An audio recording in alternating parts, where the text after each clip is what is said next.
नमस्कार। देश काल में आपका स्वागत है। मैं हूं मुकेश कुमार। दोस्तों, आज से 10-15 साल पहले किसी ने सोचा भी नहीं होगा कि हमारे देश में चुनाव प्रक्रिया इतने नीचे चली जाएगी कि हमें लगेगा कि हम चुनाव के पुरातन युग में पहुंच गए हैं, जब बिहार, उत्तर प्रदेश और देश के कई हिस्सों में जो चुनावी हिंसा होती थी या चुनावी पक्षपात होता था या चुनावी धांधली होती थी, उसके मुकाबले जाकर खड़े हो जाएगा। पूरे सोशल मीडिया पर वीडियो वायरल हैं।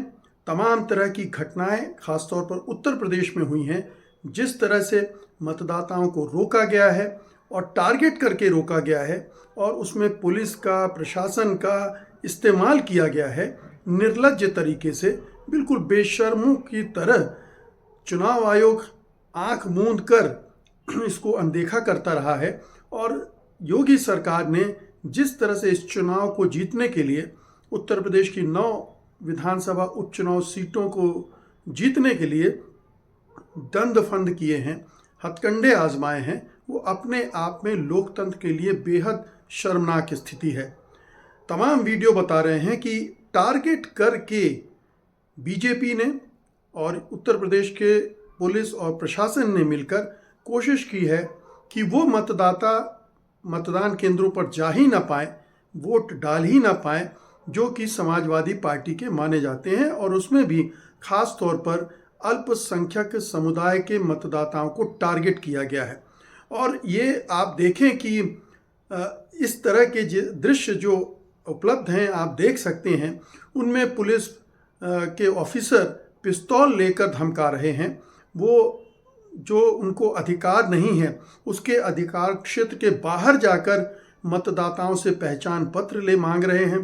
पहचान पत्र को फाड़ कर बोल रहे हैं, ये लाइए, वो लाइए, ये नहीं चलेगा। ये कह रहे हैं कि यहाँ का ईवीएम खराब हो गया है, भाग जाइए यहाँ से। तमाम तरह की नाकेबंदियाँ की गई हैं कि जो मतदाता हैं, जो योगी सरकार समझती होगी कि उनको वोट नहीं डालेंगे, उनको कैसे मतदान से बाहर किया जाए। तो ये एक ज़बरदस्त चुनाव की जो गिरावट हम लगातार पिछले 10 सालों से देख रहे हैं चुनाव प्रक्रिया में, वो आज अपने न्यूनतम स्तर पर पहुंच गई है, सबसे निचले स्तर पर पहुंच गई है।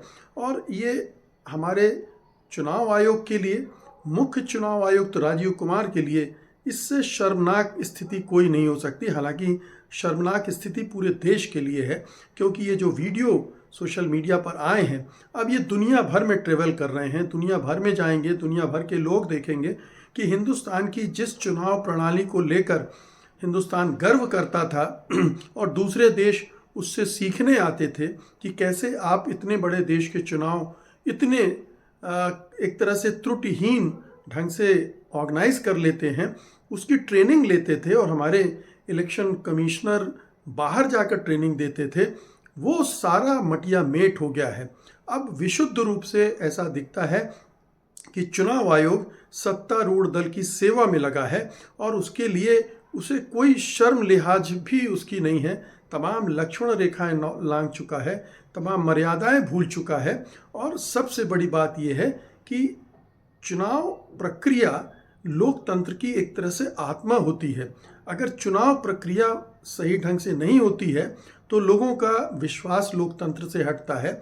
उन्हें लगता है कि वो कि कुछ भी कर लें, जो सत्तारूढ़ दल चाहेगा, चुनाव आयोग जिसकी मदद करने पर आएगा, उसके बाद उनके वोट की कोई अहमियत नहीं रह जाती है।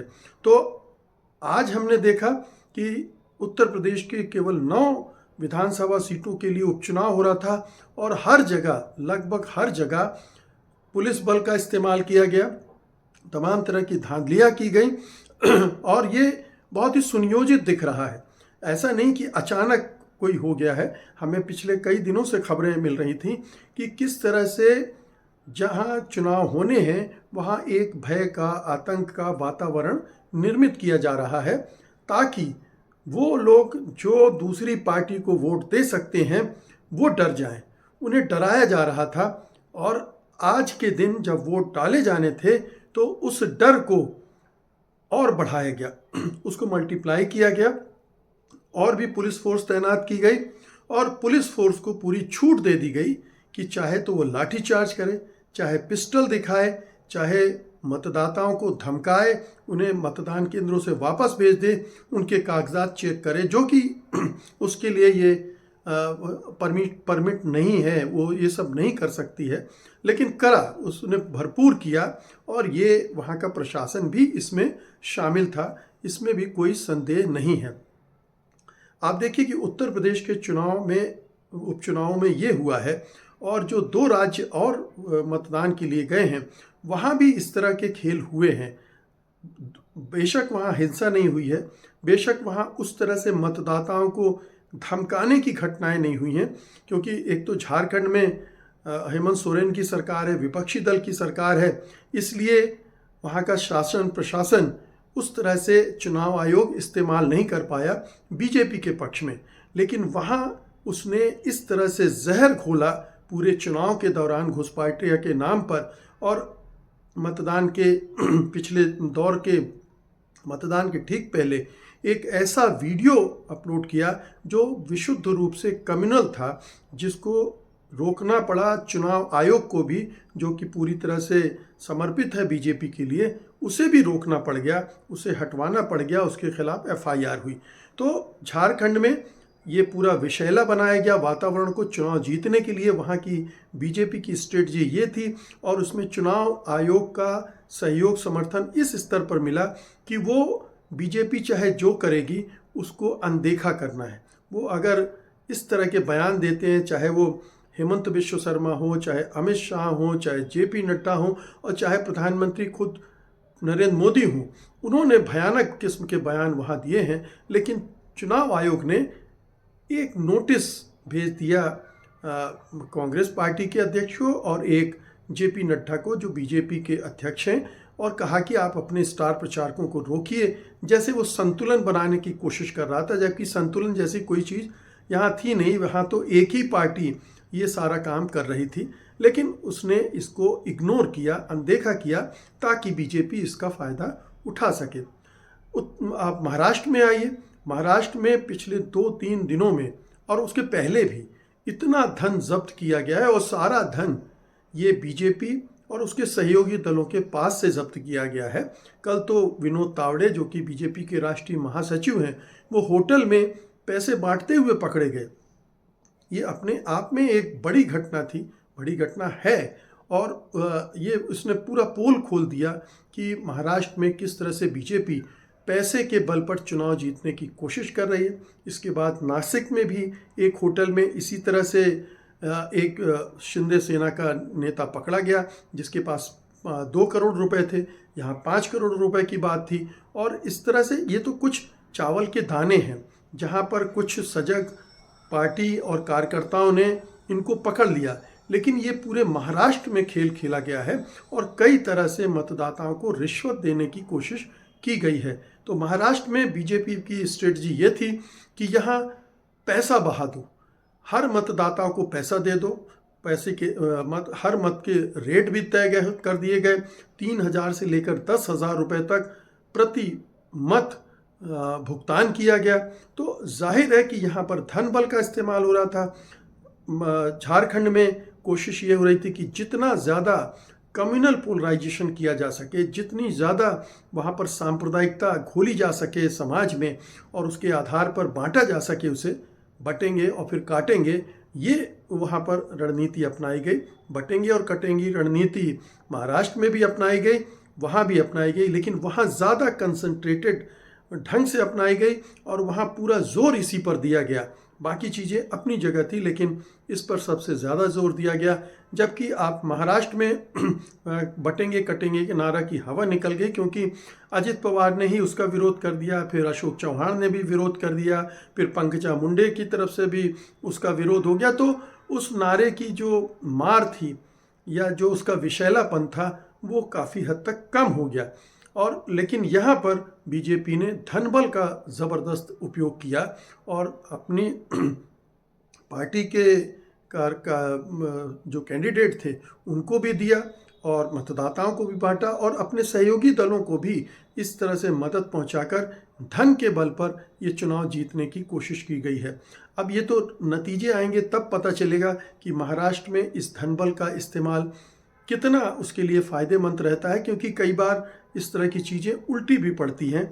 क्योंकि जब मतदाताओं को लगता है कि उनको तो खरीदने की कोशिश की जा रही है, और वैसे ही बीजेपी और शिंदे सेना वगैरह के खिलाफ महाराष्ट्र में काफ़ी गुस्सा है, नाराज़गी है, जिस तरह से सरकार तोड़ी गई, बनाई गई वगैरह वगैरह, तो उस वजह उसमें जब ये जुड़ जाता है कि यहाँ भी ये चुनाव जीतने के लिए इस तरह के छल छद्म किए जा रहे हैं, इस तरह की धोखाधड़ी और धांधलियाँ की जा रही हैं, तो मतदाताओं का एक वर्ग और भी ज़्यादा उत्तेजित हो जाता है और नकारात्मक ढंग से फिर रिएक्ट करता है। तो महाराष्ट्र में क्या होगा, ये देखने की बात है। झारखंड में वो जहर जो बोने की कोशिश की गई थी, उसका क्या असर होगा, ये भी हमें पता चलेगा 23 तारीख को। और उत्तर प्रदेश का तो आप देख लीजिए कि ये वीडियो विजुअल ही बताते हैं कि शायद अब नतीजे एक तरफे होंगे, क्योंकि इस तरह की जब मोर्चेबंदी की गई है, इस तरह की घेरेबंदी की गई है समाजवादी पार्टी के जो मतदाता हैं उनको रोकने के लिए, तो जाहिर है कि इस तरह से अगर 9 में से 2-3 सीटें भी समाजवादी पार्टी जीत लेती है तो ये भी उसके लिए बड़ी उपलब्धि होगी। हालांकि जिस तरह का उत्तर प्रदेश में माहौल है उसमें उल्टा गणित बनने की ज़्यादा संभावना थी। 6-3 के बजाय 3-6 का हो सकता था। बीजेपी 3 या 4 सीटें जीत सकती थी, बाकी समाजवादी पार्टी जीत सकती थी।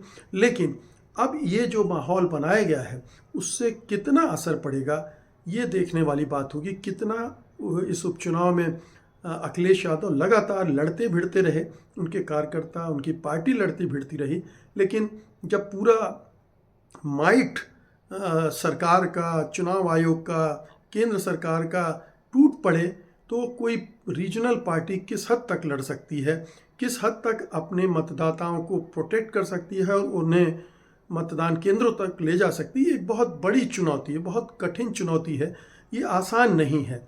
ऐसे में अगर अखिलेश यादव की पार्टी कोई बहुत अच्छा प्रदर्शन नहीं करती है तो ये आश्चर्यजनक बात नहीं होगी, और अगर बीजेपी बहुत शानदार प्रदर्शन करती है तो ये भी कोई आश्चर्यजनक बात नहीं होगी, क्योंकि उसने चुनाव जीता नहीं होगा, चुनाव लूटा होगा, और चुनाव लूटने में उसे चुनाव आयोग का आशीर्वाद प्राप्त था।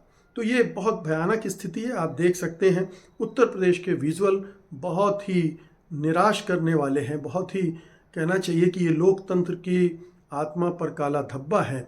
चुनाव प्रक्रिया को एक रसातल तक ले गए हैं, उसकी विश्वसनीयता, उसकी पवित्रता सब खत्म कर दी गई है, और ये आने वाले समय में हमारे पूरे लोकतंत्र, संविधान और चुनाव प्रक्रिया पर एक बड़ा प्रश्न चिन्ह लगाती है। बहुत बहुत शुक्रिया आपका, धन्यवाद, नमस्कार।